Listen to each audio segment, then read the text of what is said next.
उसके बाद जो 3 नेम्ड परिवार के लोग,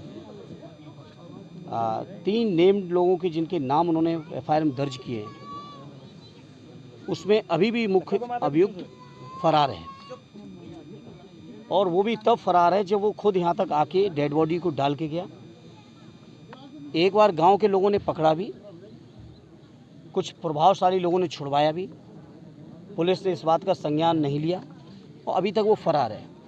पीड़ित परिवार अब तक की हुई कार्रवाई से पूरी तरह से असंतुष्ट है। इस पूरे मामले में थाना प्रभारी को निलंबित करके प्रशासन ने अपना कागजी कॉलम पूरा किया? बिल्कुल आप सही कह रहे हैं।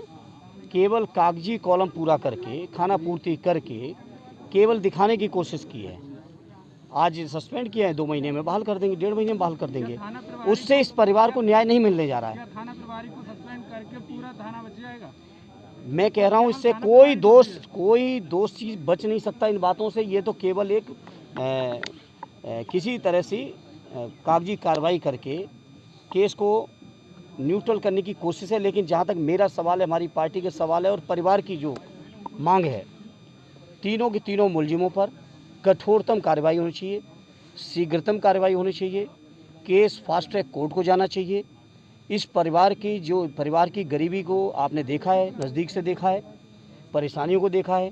इस परिवार में कमाने वाली अकेली वही एक बेचारी महिला थी जो कमा के परिवार पाल रही थी।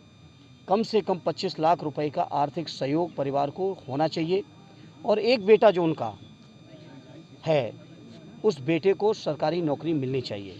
एक और भारतीय जनता पार्टी के मोदी जी के नेतृत्व में चल रही भारतीय जनता पार्टी की सरकार सुशासन का दावा करती है और वो कहती है कि आज गुंडे या तो जेल में हैं या प्रदेश छोड़ के चले गए हैं।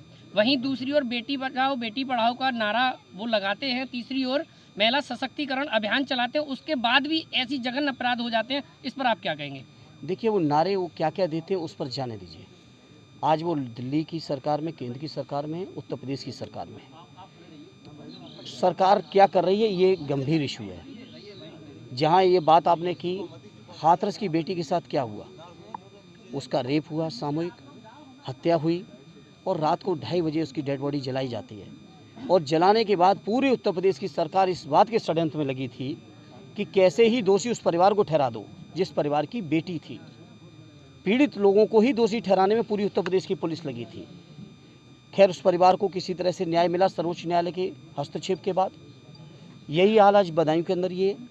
अभी हम बदायूं की इस घटना से बाहर नहीं निकल पाए। रास्ते में ही सूचना मिली कि शहर की मीरा सराय की में एक नाबालिग बच्ची के साथ यही हुआ है। तो इस तरह की घटनाएं हर जगह हो रही हैं। कल ही शाम को लखनऊ राजधानी के सबसे पॉश इलाके में एक ब्लॉक प्रमुख की हत्या कर दी जाती है। तो ये बीजेपी के लोग जो अपराधियों को भी बचाने में लगे हैं, वो जाति देख के बचा रहे हैं। अधिकारियों की पोस्टिंग भी कर रहे हैं, वो जाति देख के कर रहे हैं। जो कानून के सामने जो चीज़ें होनी चाहिए